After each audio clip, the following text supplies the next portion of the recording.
Welcome back to the Planet 9 archive room. Every drawer in this place hums at night, some from electricity, others from memory. Tonight's file came from a farmhouse in Miller County, Arkansas. No official case number, no surviving witness. Just a police report, a dog, and a hole where a porch used to be. I recommend you keep the lights low and the volume lower. File number 001. The Thing Beneath the Porch.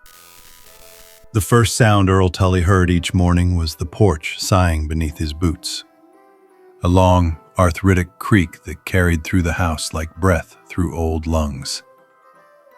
He'd rebuilt that porch twice since his father died. Still, every board seemed to remember the original nails, the original mistakes. By late July, the air was syrup thick, and the nights pressed close, all crickets and humidity. That was when the noises changed.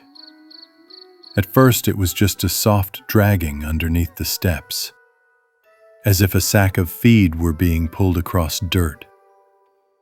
Then came the whisper, a child's voice, quick and close, tucked into the gaps between the boards. Earl, you left me here. He told himself it was wind, or a stray radio from the neighbors. Rural Arkansas can echo like a cathedral when the heat won't move. But the dog, Scout, knew better. The hound would not set paw on those boards. He circled the house each night, whining, ribs shuddering, until he slept in the truck. Earl tried bourbon first, then prayer. Neither held. The voice came every night at 2:14 a.m., the same minute his sister Marlene disappeared 59 years ago. He'd been 6 then. She was 9. They were playing under that porch while their mother hung laundry. Marlene had crawled deeper into the crawl space, chasing a marble, and Earl, impatient, jealous, had shoved a loose board in to scare her. She screamed once. By the time their mother came running, the yard was empty and the hole was still breathing dust. Now the memory returned with a smell, wet soil and rust. Earl crouched by the lattice and lifted his flashlight. The beam caught carvings in the joists, thin lines gouged with a fingernail, repeating the same plea over and over. Let me back in. When the beam passed over them, the letters shivered. The dirt beneath them pulsed like something drawing breath. He dropped the light and stumbled backward.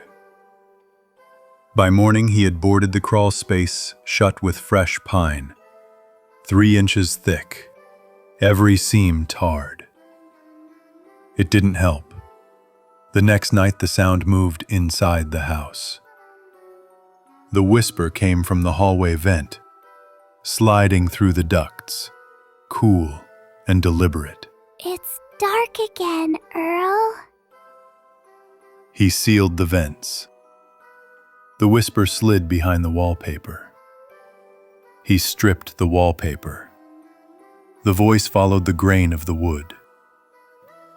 Sleep came in 30-second bursts. On the 4th night, he found the courage, or the delirium, to face it. He pried up the same board where the whisper began.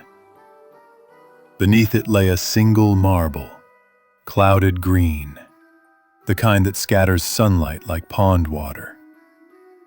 It rolled once, then stopped against his boot. Under the marble was a handprint pressed into the clay. Small, fresh, damp enough to glisten. A second handprint appeared beside it. then a third. Then they started to push upward. The boards buckled. Soil hissed through the cracks, alive with movement. Earl dropped the hammer and ran for the door. But the knob twisted against his palm. It was hot, like metal struck by lightning. When the sheriff found him at dawn, the front door was open. The porch split down the center. They said it looked like something had crawled out instead of in. They never found Earl. Only Scout, pacing the yard, whining at the crawl space. Inside the wreckage, on what remained of the floorboards, someone had written in muddy fingers, "Thank you for letting me back in." Case file sealed, though the soil sample still hums under the scanner. Funny thing about family, they always find a way home, even if they have to dig for it. And remember, don't panic.